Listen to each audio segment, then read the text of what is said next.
warahmatullahi taala wabarakatuh. Perkenalkan, saya Riki Firmansyah, mahasiswa PPG dalam jabatan Angkatan 4 Universitas Muhammadiyah Palembang, jurusan Pendidikan Biologi. Alhamdulillahirrabbilalamin, pada hari ini, Senin 6 Desember 2021, saya akan melakukan perekaman video pembelajaran. Berikut merupakan kartu ujian saya.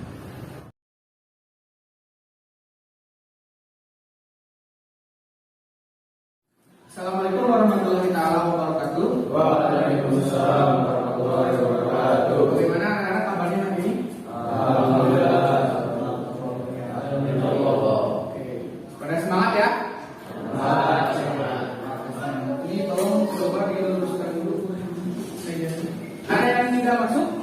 Hadir semua? Hadir semua. Untuk keberkahan pada hari ini, kita awali pembelajarannya dengan berdoa bersama. Silakan kepada ketua kelas untuk memimpin berdoa. Mohon perhatian.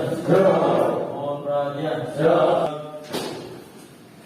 Dan baiknya berdoa. Doa mulai. Ya Ar-Rahim.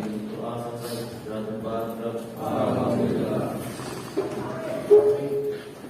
Anak-anak, ada yang masih ingat pembelajaran minggu kemarin? Mutasi gen. Ya Pak? Mutasi gen. Tentang apa? Tentang mutasi gen. Mutasi gen. Oke, Gazi coba. Tentang mutasi gen itu apa, Gazi? Mutasi gen adalah perubahan struktur DNA yang terjadi pada lupus tunggal kromosom. Dinamakan mutasi gen atau point mutation. Point mutation. Jadi di situ ada apa? Perubahan pada DNA. DNA-nya terdapat pada. Selain mutasi gen apa lagi? Dan maksudnya? Ya, kerja. Mutasi kromosom. Mutasi kromosom apa kerja? Merupakan perubahan kromosom sehingga menimbulkan perubahan setempat yang berbeda pada generasi berikutnya. Baik, itu ya. Jadi minggu kemarin kita sudah belajar mutasi gen dan mutasi kromosom. Tentu kalian sudah tahu perbedaannya ya. Nah, coba saya akan melihat memperhatikan gambar. Semuanya perhatikan gambar di depan. Apa yang kalian pikirkan tentang X-Men? Ini X-Men. Mutan. Oke. Sedangkan yang di sebelah sana? Mutan juga. Mutan juga. Lebih aneh. Nah, mutan itu apa ya? Manusia yang mutasi, Pak. Siapa coba? Manusia yang mengalami mutasi. Makhluk hidup atau manusia yang mengalami mutasi. Jadi betul ini semua mengalami mutasi ya. Hanya lihat, ini dunia fiksi dan ini dunia nyata. Terbayang perbedaannya? Oke. Menurut kalian mutasi itu berdampak tidak pada manusia? Berdampak. Berdasarkan gambar ini bagaimana? Ini kelebihan, Pak. Kelebihan apa? Nggak tahu. Oke. Ya, jadi pada hari ini kita akan mempelajari mengenai apa dampak mutasi terhadap kehidupan manusia. Ya, sesuai dengan gambar yang kita lihat itu. Baik. Kemudian yang harus kalian ketahui adalah ini kompetensinya ya, kompetensi dasar, kemudian indikatornya dan tujuan pembelajaran. Coba kita lihat ke tujuan pembelajarannya. Di sini kalian dituntut untuk mampu mendeskripsikan 3 macam mutagen. Apa itu mutagen? Nanti kita baca ya, kita belajar. Kemudian peserta didik dapat mengklasifikasikan mutasi berdasarkan sumber asalnya. Kemudian dapat menganalisis dampak positif dan dampak negatif dari mutasi terhadap kehidupan manusia. Kemudian dapat membuat kesimpulan mengenai mutasi dengan kasus 3 jenis sindrom pada manusia setelah mencari informasi. Jadi nanti kalian akan mencari informasi untuk melihat atau menyimpulkan apa itu hubungannya mutasi dengan kasus 3 sindrom. Nah, untuk mengetahui kemampuan awal kalian, ya anak-anak, sekarang kita akan melakukan pretest terlebih dahulu menggunakan Edmodo ya, Edmodo. Di situ ada websitenya, silakan diakses. Kemudian di situ ada kode kelasnya. Masuk ke dalam menu pretest, silakan untuk dikerjakan. Kalau bawa laptop, gak apa-apa, pakai handphone. Ya, silakan. Ini bisa pakai handphone, bisa pakai laptop juga bisa. Silakan waktu kalian 3 menit untuk mengerjakan refresh.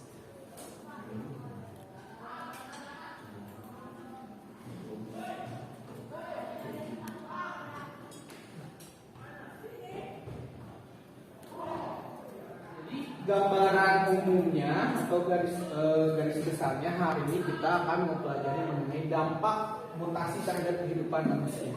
Mengapa kita harus belajar tentang itu? Jadi kita bisa mengetahui ada mutasi yang bermanfaat, ada mutasi yang merugikan. Nah, apabila merugikan kita bisa menghindarinya kan? Nah, yang bermanfaat kita bisa menggunakannya. Itu ya, kurang lebih begitu. Terus produk-produknya seperti apa? Nanti kita bisa lihat pas pembelajaran hari ini ya. Itu untuk gambaran atau garis besarnya mengenai pembelajaran ini. Oke, coba perhatikan gambar di depan. Apa yang kalian pikirkan tentang gambar di depan? Nah, sekarang coba perhatikan pertanyaan berikut. Mengapa manusia dapat menderita Down syndrome? Faktor apa saja yang menyebabkan? Kemudian, apakah Down syndrome itu dapat disembuhkan?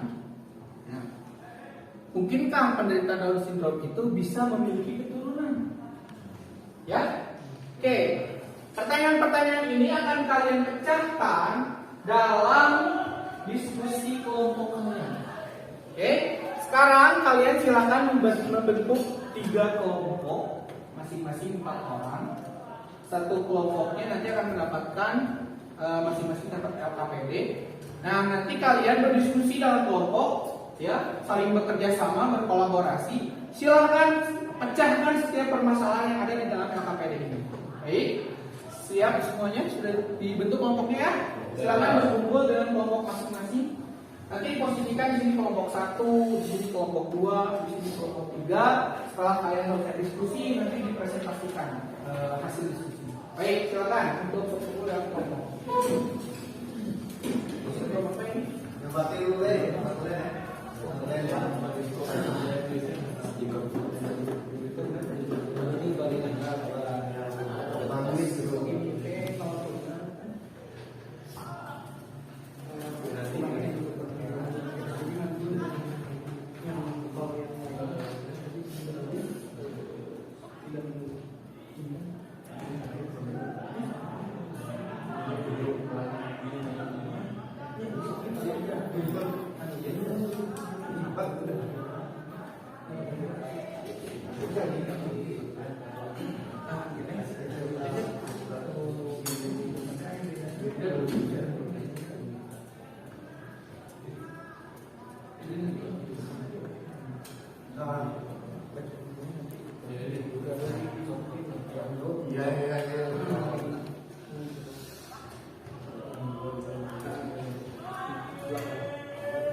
Emang gitu sih kemana-mana.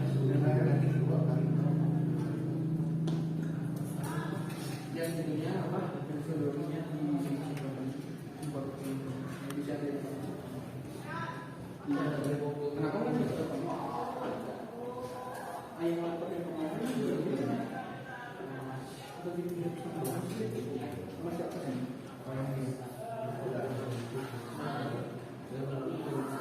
Boleh tapi terus hari itu pas pulang bawa.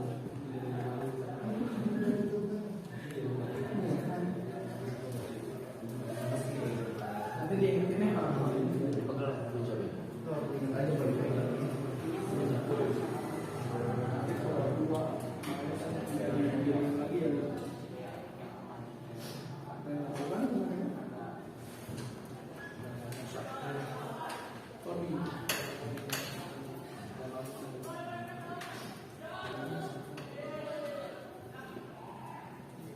Baik, kita akan masuk ke sesi presentasi. Silakan untuk perwakilan kelompok 1 ke depan terlebih dahulu.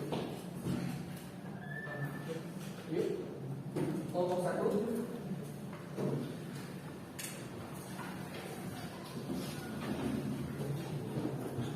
Oke, untuk kelompok yang lain silakan simak presentasi dari kelompok 1, kemudian nanti catat kesimpulannya. Oke, catat kesimpulan dari kelompok 1. Untuk kelompok 1 silakan untuk mempresentasikan hasil diskusi. Bismillahirrahmanirrahim. Assalamualaikum warahmatullahi wabarakatuh. Waalaikumsalam warahmatullahi wabarakatuh. Kami dari kelompok 1 ingin mempresentasikan hasil diskusi kami. Oke, bismillah. Jadi ini kegiatan itu maksudnya hasil dari LKPD kami yang telah kami kerjakan tadi, yaitu mengapa manusia dapat menderita Down syndrome. Pertama, karena penderita sindrom Down memiliki kelebihan kromosom tubuh pada nomor 21. Nah, faktor apa yang menyebabkan terjadinya Down syndrome atau DS? Yaitu terjadinya mutasi kromosom akibat kromosom gagal berpisah saat meiosis. Dan yang ketiga, apakah DS dapat disembuhkan atau Down syndrome dapat disembuhkan? Yaitu jawabannya tidak, dikarenakan sifatnya mutasi kromosom dan terjadi saat sebelum terbentuk embrio, maka tidak dapat disembuhkan. Dan yang keempat, mungkinkah penderita Down syndrome dapat memiliki keturunan? Jawabannya mungkin saja, karena penderita Down syndrome tidak mandul alias fertil. Operator, ini yang bagian keduanya yaitu mutagen bahan kimia, contohnya kolkisin, asam nitrat, digitonin dan DDT. Yang mutagen bahan fisika, contohnya temperatur, radiasi dan sinar UV. Dan ini mutagen bahan biologi, contohnya bakteri dan virus. Kegiatan ketiganya yaitu dampak positif dan dampak negatifnya. Contoh nomor 1, semangat tanpa fisik. Nah, dampak negatifnya adalah gen penyebab kematian. Dampak positif tanaman lama dan dampak negatifnya sindrom Down. Ketiga, pestisida alami dan dampak negatifnya sindrom Patau. Dampak positifnya dari mutasi yaitu terapi gen, dan dampak negatifnya adalah sindrom Klinefelter. Jadi rumusan masalah kita adalah oke. Jadi berdasarkan artikel yang telah kami baca mengenai sindrom Klinefelter, jadi kami menemukan rumusan masalah. Pertama, bagaimana sindrom Klinefelter bisa terjadi? Dan yang kedua, apakah penyebab sindrom Klinefelter? Dan yang ketiga, bagaimana solusi untuk mengatasi permasalahan agar tidak mengalami sindrom Klinefelter? Operator. Jadi kami Nah, jadi ini hipotesis kami dari kelompok kami, mohon maaf, yaitu sindrom Klinefelter terjadi karena adanya kelebihan kromosom X pada laki-laki. Silakan operator. Ya. Ini kita dapat pembuktiannya dengan jawaban ini. Sindrom Klinefelter disebabkan oleh adanya salinan kromosom seks X tambahan. Kondisi ini terjadi pada laki-laki dan terjadi secara acak dan serta tidak dapat diturunkan. Laki-laki yang mengalami sindrom Klinefelter klasik akan memiliki kromosom 47 double Y, sedangkan penderita sindrom Klinefelter kalian bisa memiliki kromosom 48. Ya, mungkin bisa lanjutin sama teman saya Jaki. Jadi ini pembuktian hipotesis. Sindrom Klinefelter disebabkan oleh adanya salinan kromosom seks X tambahan. Kondisi ini terjadi pada laki-laki, terjadi secara acak dan tidak diturunkan. Laki-laki yang mengalami sindrom Klinefelter klasik akan memiliki kromosom 47 double XY. Sedangkan penderita sindrom Klinefelter barang bisa memiliki kromosom 48 double XY, 48 double X double Y, atau 49 double XY. Kelainan ini terjadi selama masa perkembangan janin di dalam kandungan. Semakin banyak jumlah salinan kromosom X tambahan, umumnya akan semakin berat gangguan kesehatan yang terjadi. Solusinya, agar tidak terjadi sindrom Klinefelter, tak dapat dilakukan dengan menjauhkan diri dari pemicu mutasi atau mutagen dan menjaga kesehatan reproduksi. Kesimpulannya, sindrom Klinefelter terjadi akibat gagalnya berpisah pada kromosom seks sehingga ada sel yang tumbuh dengan kelebihan kromosom X. Kalau salah ulangi aja. Jadi ulang dari Kesimpulannya. sindrom Klinefelter terjadi akibat gagalnya berpisah pada kromosom seks sehingga ada sel yang tumbuh dengan kelebihan kromosom X. Sindrom ini diderita oleh laki-laki di mana kromosom seksnya XY. Dari kami, apakah ada pertanyaan? Izin bertanya. Ya. Apakah sindrom Klinefelter dapat terjadi pada wanita? Ya, di tersebut.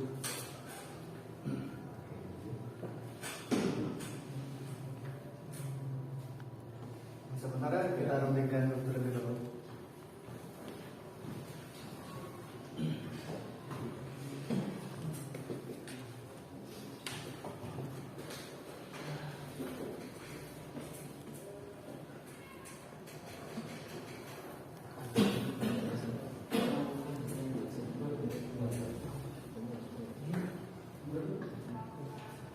Jadi jawaban dari kelompok kami dari jawaban Reza dari pertanyaan Reza yaitu tidak dapat terjadi karena sindrom ini terjadi karena ada calon embrio laki-laki yang kelebihan kromosom X. Apabila pada embrio wanita maka sindromnya adalah woman super dengan kromosom seks triple X. Segitu saja dari kami. Apakah ada pertanyaan lain? Cukup. Sekian dari kami. Mohon maaf apabila ada kesalahan. Wassalamualaikum warahmatullahi wabarakatuh. Waalaikumsalam. Oke, terima kasih untuk kelompok 1. Berikan tepuk tangan. Selanjutnya dipersiapkan kelompok 2. Perwakilannya silakan. Bismillahirrahmanirrahim. Assalamualaikum warahmatullahi wabarakatuh. Waalaikumsalam warahmatullahi wabarakatuh. Di sini kami sebagai kelompok 2 yang beranggotakan saya sendiri yang Jepran, ada Reza Putra, ada Falahoga dan ada Raffi Rosi sebagai moderator. Di sini kami akan menjelaskan tentang apa yang telah kami kerjakan. Ya, tadi yang habis kita diskusikan kegiatan pertama dari KPD adalah mengapa manusia dapat menderita Down syndrome. Jawabannya adalah karena penderita sindrom Down mengalami mutasi pada kromosomnya. Yang kedua, pertanyaannya adalah faktor apa yang menyebabkan terjadinya Down syndrome? Jawabannya adalah yang ditemukan penyebabnya dapat berupa mutagen alami seperti radiasi sinar. Terus pertanyaan ketiga adalah apakah Down syndrome dapat disembuhkan? Jawabannya jelas tidak dapat sembuh karena mutasi kromosom sifatnya permanen. Terus yang keempat pertanyaannya adalah mungkinkah penderita Down syndrome mempunyai keturunan? Jawabannya penderita Down syndrome tidak sifatnya fertil sehingga kemungkinan dapat memiliki keturunan. Kegiatan luar KPD. Mutagen bahan kimia, contohnya pestisida, digitolin, dan herbisida. Mutagen bahan fisika, contohnya suhu tinggi, sinar UV, dan sinar X. Mutagen bahan biologi, contohnya virus dan bakteri. Kegiatan 3 KPD, dampak positif dan dampak negatif dari mutasi di antara lain dampak positifnya adalah terapi sel tumor, yang kedua terapi gen, yang ketiga pestisida alami, dan yang keempat adalah tanaman tahan hama. Dampak negatifnya yaitu sindrom wanita super, sindrom Klinefelter, sindrom Turner, dan sindrom Down. Kami mengamati bacaan artikel mengenai sindrom Turner, yaitu pertanyaannya bagaimana sindrom Turner dapat terjadi pada manusia. Terus masalahnya yaitu bagaimana sindrom Turner bisa terjadi pada manusia? Apakah faktor yang mempengaruhi terjadinya sindrom Turner? Terus bagaimana solusi untuk mengatasi permasalahan agar tidak mengalami sindrom Turner? Hipotesisnya adalah sindrom Turner terjadi karena adanya kekurangan kromosom X pada perempuan. Pembuktian hipotesisnya, sindrom Turner adalah kelainan genetik pada wanita yang menyebabkan penderitanya bertubuh pendek dan mengalami gangguan kesuburan. Sindrom Turner disebabkan oleh kelainan genetik akibat kehilangan kromosom X pada perempuan. Kelainan genetik ini tidak diturunkan dan belum diketahui penyebabnya. Belum ada obat atau prosedur medis yang dapat menyembuhkan sindrom Turner, namun ada sebuah terapi yang bisa dilakukan untuk mengatasi gejala yang dialami penderita. Salah satunya adalah terapi hormon. Salah satu jenis hormon yang dapat diberikan adalah hormon pertumbuhan. Solusi yang kita dapat dari pertanyaan-pertanyaan tersebut dan rumusan masalahnya adalah sindrom Turner terjadi karena mutasi alami secara acak. Sindrom ini belum ada prosedur medis untuk menyembuhkannya secara sejumlah terapi yang bisa dilakukan untuk mengatasi gejala yang dialami penderita. Salah satunya adalah terapi hormon. Jadi salah satu jenis hormon yang dapat diberikan adalah hormon pertumbuhan. Kesimpulannya adalah sindrom Turner adalah kelainan genetik pada wanita yang menyebabkan penderitanya bertumbuh pendek dan mengalami gangguan kesuburan. Sindrom Turner disebabkan oleh kelainan genetik akibat hilangnya kromosom X pada perempuan. Kelainan genetik ini tidak diturunkan dan belum diketahui penyebabnya. Ya, sekian terima kasih dari kelompok kami. Ada yang ingin ditanyakan? Ya, silakan dari kelompok kita. Mengapa sindrom Turner tidak dapat disembuhkan? Terima kasih. Akan kami diskusikan terlebih dahulu.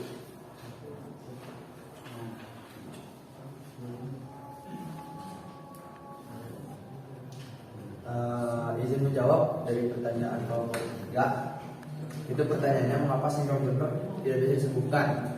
Jadi jawaban dari kelompok kami yang tadi didiskusikan barusan, yaitu hal ini terjadi karena mutasi yang dialami adalah mutasi kromosom, sehingga sifatnya permanen dan tidak bisa disembuhkan. Ibaratnya sudah terlanjur dicetak sehingga tidak bisa diperbaiki lagi. Ada yang ingin ditanyakan lagi? Cukup.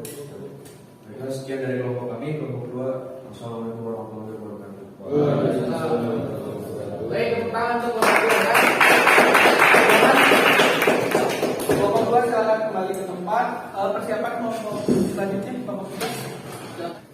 Assalamualaikum warahmatullahi wabarakatuh. Waalaikumsalam warahmatullahi wabarakatuh. Kami dari kelompok 3 akan mempresentasikan hasil diskusi kami. Oke. Kegiatan pertama KBD. Pertanyaan pertama, mengapa manusia dapat menderita Down syndrome? Jawabannya adalah karena mutasi pada kromosomnya akibat gagal berpisah saat pembelahan sel. Dan pertanyaan kedua, faktor apa yang menyebabkan terjadinya Down syndrome? Jawabannya adalah penyebabnya dapat berupa mutagen alami seperti radiasi sinar. Pertanyaan ketiga, apakah Down syndrome dapat disembuhkan? Jawabannya adalah tidak dapat sembuh karena mutasi kromosom sifatnya permanen. Pertanyaan terakhir, mungkinkah penderita Down syndrome mempunyai keturunan? Jawabannya adalah penderita Down syndrome sifatnya fertil sehingga memungkinkan dapat memiliki keturunan. Operator? Kegiatan 2 KPD mutagen bahan fisika, sinar gamma, sinar UV, dan sinar X. Mutagen bahan biologi, virus dan bakteri. Lalu mutagen bahan kimia, pestisida, formalin, dan formisin. Kegiatan 3 LPPD, ini ada dampak positif dan dampak negatifnya. Dan dampak positifnya pertama ada terapi sel tumor, yang kedua terapi gen, lalu ada tanaman hias hasil mutasi, dan tanaman poliploidi berbuah besar dan tanpa biji. Dampak negatifnya ada sindrom Jacob, sindrom Klinefelter, sindrom Turner, dan sindrom Down. Nah, jadi ini permasalahan masalah yang dari artikel yang dari kami baca. Pertama, mengapa sindrom Jacob bisa terjadi? Pertanyaan kedua, bagaimanakah mekanisme yang terjadinya? Pertanyaan ketiga, bagaimana solusi untuk mengatasi permasalahan agar tidak terjadi sindrom Jacob? Hipotesis yang kami miliki adalah sindrom Jacob terjadi pada laki-laki yang kelebihan kromosom seks Y. Pembuktian hipotesisnya atau hasil diskusi kami, dalam kondisi normal wanita memiliki 2 kromosom X. sedangkan laki-laki memiliki satu kromosom X dan satu kromosom Y atau XY. Penderita sindrom Jacob justru memiliki satu tambahan kromosom Y, sehingga kromosom yang terbentuk menjadi XYY. Meski merupakan kelainan genetik, sindrom Jacob biasanya tidak diturunkan dari orang tua. Sejauh ini belum diketahui apa penyebab pasti dari penyakit ini. Namun kelebihan kromosom Y diketahui dapat terjadi ketika sel sperma tidak berkembang dengan sempurna atau adanya kelainan pada pembentukan komponen kromosom Y di tahap awal perkembangan bakal jenis atau embrio. Solusinya adalah hingga saat ini belum ada metode pengobatan yang efektif untuk menangani sindrom Jacob. Langkah pengobatan yang dilakukan hanya bertujuan untuk meringankan gejala yang muncul serta membantu dan melatih para penderitanya agar dapat hidup dengan normal. Kesimpulannya adalah sindrom Jacob terjadi pada laki-laki dengan kelebihan kromosom seks Y, sehingga kromosom seksnya yang seharusnya XY, penderita sindrom ini adalah XYY. Belum ada cara mengobatinya atau mencegahnya terjadi. Sekian dari kami. Adakah yang ditanyakan? Kelompok 1 izin nanya. Apakah dampak dari sindrom Jacob pada penderitanya? Baik, akan kami jawab. Kami akan diskusi terlebih dahulu.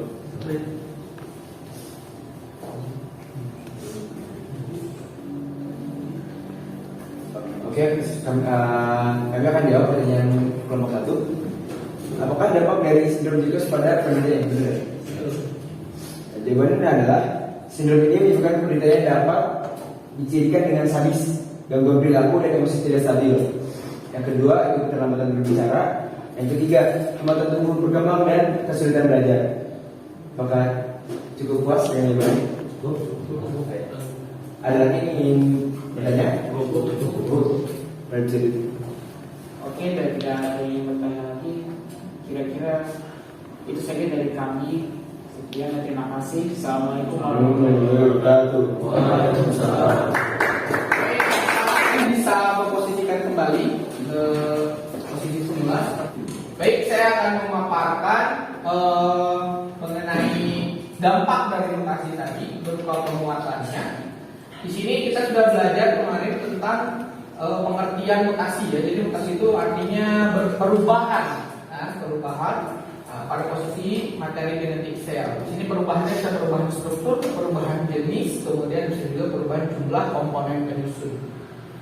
Kemudian istilahnya di sini ada mutan. Tadi teman-teman tadi kalian sudah menjawab mutan itu apa? Mutan itu adalah organisme yang mengalami mutasi. Itu tepat ya. Kemudian faktor atau agen penyebab mutasi itu disebut mutagen. Tadi sudah dibahas juga mutagen itu ada mutagen fisik, yaitu berupa energi, listrik misalnya atau temperatur, kemudian bisa juga radiasi sinar, kemudian bisa juga nuklir. Kemudian ada mutagen kimiawi, itu berupa senyawa-senyawa kimia, misalkan ada pestisida, kemudian ada kolkisin, kemudian ada peroksida, formaldehyde. Nah, kalian kalau makan semangka suka semangka yang tanpa biji atau yang ada bijinya? Tanpa biji. Kenapa? Enak pak, gak ada gangguan. Enak, gak ada gangguan. Nah, semangka tanpa biji itu adalah produk hasil mutasi. Jadi diberikan senyawa kimia berupa kolkisin sehingga waktu pembentukan embrionya ada gagal berpisah di situ. Maka ada kelebihan kromosom pada semangka tersebut dan menghasilkanlah semangka tanpa biji. Ini itu salah satu hal yang menguntungkan dari mutasi. Kemudian kalau mutasi biologis, mutagen biologis itu berupa virus dan bakteri. Nah, proses mutasi disebut mutasi mutagenesis. Syarat mutasinya melibatkan komponen gen, perubahan komponen gen. Tapi ingat, tidak semua DNA itu adalah gen. Kemudian perubahan dapat diwariskan pada keturunan, baik hanya tingkat sel maupun tingkat individu. Kemudian perubahannya itu dapat diperbaiki, ada juga yang tidak dapat diperbaiki. Tapi juga bisa terjadi saat kapan? Saat anafasenya ini yang sering terjadi yang gagal berpisah, gitu ya. Nah, sindrom-sindrom yang tadi kalian bahas itu sebagian besar penyebabnya adalah gagal berpisah. Ini ya, gagal berpisah di sini atau non-disjunction. Kemudian, dari gagal berpisah itu apa yang harus kita perhatikan? Ada di sini namanya anafase lag. Anafase lag itu adalah ketika tidak melakukan sempurnanya salah satu kromatin pada serat glendo atau mikrotubulus. Jadi ketika si kromosomnya mau diikat sama benang spindle itu terikat, sehingga ketika mau ditarik dia tidak tertarik. Nah, pembagian kromosomnya jadi tidak seimbang. Nah, kelebihan dan kekurangan kromosom tadi itu disebut dengan mutasi kromosom. Dan dampaknya yaitu sindrom, gitu ya. Kemudian di sini terdapat gamet yang kekurangan dan juga yang kelebihan kromosom.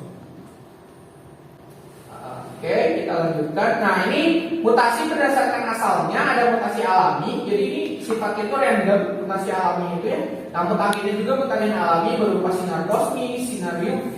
Kemudian ada juga sini dampak mutasi ini tidak sepenuhnya bisa diprediksi, makanya sifatnya random. Nah, semakin kompleks materi genetik organisme, semakin kecil peluang terjadi mutasi. Jadi kalau virus itu sering mutasinya, kalau kita manusia itu jarang mutasi. Karena materi genetiknya sangat kompleks. Kalau virus itu kan hanya DNA atau RNA. Kemudian mutasi di sini ada mutasi alami, kemudian ada mutasi buatan. Nah, mutasi buatan itu sengaja dibuat begitu. Untuk apa? Untuk kepentingan tertentu. Nah, dalam hal ini kepentingannya bisa berupa untuk pertanian, untuk kesehatan, untuk penelitian. Nah, teknik yang digunakan itu misalkan tadi ya untuk membuat semangka tanpa biji, atau untuk membuat misalkan serangga tahan hama, atau misalkan untuk membuat pestisida alami, gitu ya. Maksud pestisida alami itu jadi tumbuhannya itu tahan hama. Gitu. Kemudian untuk merekayasa genetika. Lanjutkan. Kemudian di sini mutasi berdasarkan tipe selnya ada mutasi germinal terjadi pada sel gamet, ya. Ini dampaknya adalah sindrom tadi. Contohnya. Kalau misalkan mutasi yang pada somatis itu contohnya sel tubuh ya, somatis itu contohnya adalah kanker. Itu dapat menyebabkan kanker. Nah, sini mutasi berdasarkan tingkatannya yang kemarin kita bahas, mutasi gen dan mutasi kromosom ini kalian sudah paham, kita bisa lewat. Kemudian efeknya, nah ini yang menjadi utamanya adalah ini. Apa sih efek dari mutasi gen? Ada 3 efeknya. Yang pertama, mutasi gen itu disebut dengan silent mutation. Silent mutation itu dia mengalami mutasi, ada perubahan. Perhatikan di sini, harusnya C, di sini adalah T. Dia mengalami mutasi, tapi dampaknya tidak berubah. Karena apa? Karena asam amino yang dihasilkannya itu sama-sama lisin. Oke, itu namanya apa? Silent mutation. Kemudian yang kedua adalah nonsense mutation. Jadi kalau nonsense mutation terjadi perubahan yang harusnya TTC ini menjadi ATC, sehingga kodonnya yang dihasilkannya adalah UAG. UAG itu kodon stop. Maka proses pembentukan asam aminonya di sini berhenti. Proses pembentukan proteinnya, sintesis proteinnya berhenti. Dan yang ini yang berbahaya yaitu missense mutation. Jadi ketika missense mutation itu mutasi yang menghasilkan kodon untuk asam amino yang berbeda. Harusnya yang dibutuhkan itu lisin, ini yang kemunculannya adalah treonin. Sehingga proteinnya salah dan dampaknya, contoh dampaknya adalah kelainan pada sel darah merah, yaitu sickle cell anemia. Jadi darah merahnya itu bentuknya seperti bulan salju. Oke, kita lanjutkan. Mutasi kromosom di sini ada perubahannya. Yang pertama itu ada perubahan struktur kromosom atau yang disebut dengan aberasi. Ada perubahan jumlah kromosom. Kemudian ada juga perubahan set kromosom. Nah, ini mutasi kromosom pada manusia. Dampaknya yang pertama adalah sindrom Down. Tadi kalian sudah bahas sindrom Down itu adalah kelebihan kromosom tubuh pada nomor 21. Cirinya seperti ini, mongolism, matanya sipit, kemudian bibirnya tebal, giginya kecil dan IQ-nya di bawah rata-rata. Ini ya kelebihan kromosom. Kemudian mutasi kromosom tubuh. Nah, di sini kelebihan di nomor 18 sindrom Edward. Ciri-cirinya seperti ini, kepalanya kecil, kemudian telinganya terletak rendah, bersifat letal. Ini menyebabkan kematian. Kemudian ada sindrom fatal, tadi disebutkan sindrom fatal yaitu kepalanya datar, kemudian bibirnya sumbing, terus dia mengalami kelainan, kelainan rahim atau kelainan testis. Jadi dia mandul ya. Kelebihan kromosom di nomor 13. Nah, ini yang tadi yang belum dibahas itu adalah sindrom Cri du Chat. Ini tuh terjadi karena patahan elemen kromosom di nomor 5. Ini tuh ciri-cirinya anak kecil nangisnya seperti suara kucing, maka disebut dengan sindrom suara kucing. Khas ya wajahnya kayak gitu. Kemudian selanjutnya adalah masih mutasi kromosom seks. Di sini ada sindrom Klinefelter tadi dibahas oleh kalian. Di sini tuh ada seorang laki-laki kelebihan kromosom X. Dampaknya apa? Dampaknya dia testisnya hilang atau tidak tumbuh alias mandul. Kemudian yang tumbuhnya malah payudaranya, ya, jabunnya hilang. Nah, dampaknya apa? Hormon testosteronnya berkurang sehingga muncullah ke wanita-wanita. Tapi bukan bencong ya, bukan banci. Ini tuh memang kelainan genetik. Kalau banci itu kelainan mental. Ya. Kemudian ada Jacobs. Kalau Jacobs itu kelebihan kromosom Y justru. Nah, ciri-cirinya adalah dia itu gangguan emosinya sangat labil. Jadi tadi kalau di kelompok tadi yang menyebutkan apa? Sadis, bengis gitu ya. Itu betul. Kemudian giginya ukurannya besar atau makrodontia itu memang betul. Dan biasanya dicirikan ada gangguan bicara. Nah, di sini ada sindrom Turner, tadi sudah dibahas juga sindrom Turner. Ini mah kekurangan kromosom. Biasanya wanita kekurangan kromosom X, ini kan wanita itu harusnya XX, jadi malah XO. Nah, ciri-cirinya lehernya bersayap, kelihatan ya ini lehernya bersayap. Kemudian puting susu kanan dan kirinya itu berjauhan, kelihatan ini berjauhan. Kemudian pasti di sini dia mandul. Kemudian mengalami keterbelakangan mental.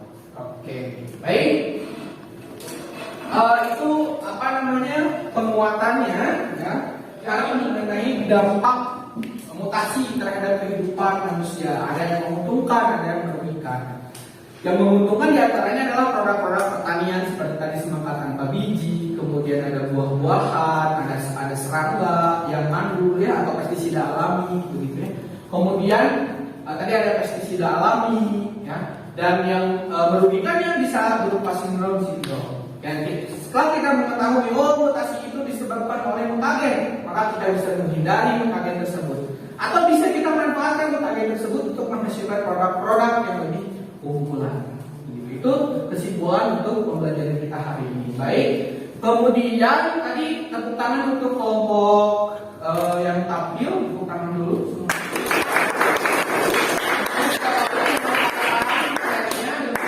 Berdasarkan data, kemudian hasilnya apa namanya searchingnya, ada datanya. Jadi semuanya berargumen dengan baik. Baik, sekarang kita masuk ke sesi post test ya, untuk mengukur seberapa banyak dasar kalian untuk pembelajaran yang tadi. Websitenya masih sama menggunakan Encodo ini, kemudian kode kelasnya juga sama. Masuknya ke yang post test, jangan ke yang pre test ya. Masuknya ke yang post test. Silakan waktu kalian 3 menit untuk dimulai dari sekarang.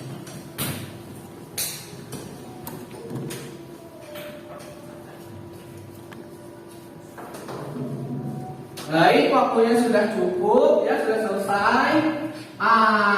Jangan lupa untuk pertemuan selanjutnya kalian diberikan tugas untuk membuat karya tulis ilmiah ya, berupa karya tulis mengenai tadi ya dampak mutasi terhadap kehidupan manusia. Jangan lupa sertakan datanya, sumber artikelnya, websitenya cantumkan. Kalau misalkan ada sumber gambar, cantumkan juga dari mana, begitu kalian mengaksesnya. Tampilkan dalam karya tulis ilmiah yang baik. Nanti dikumpulkan melalui LMS atau Learning Management System Edmodo yang tadi. Silakan langsung upload. Minggu depan sudah selesai ya tugasnya. Oke, untuk pembelajaran hari ini saya cukupkan. Semuanya sudah semuanya sudah tahapan pembelajarannya sudah dilakukan, sudah dilalui. Baik, kita tutup pembelajaran hari ini dengan bacaan hamdalah bersama-sama. Alhamdulillah. Kita tutup juga dengan doa kifaratul majelis. Subhanallah bihamdillah. Mohon maaf apabila ada kesalahan. Wassalamualaikum warahmatullahi taala wabarakatuh. Waalaikumsalam.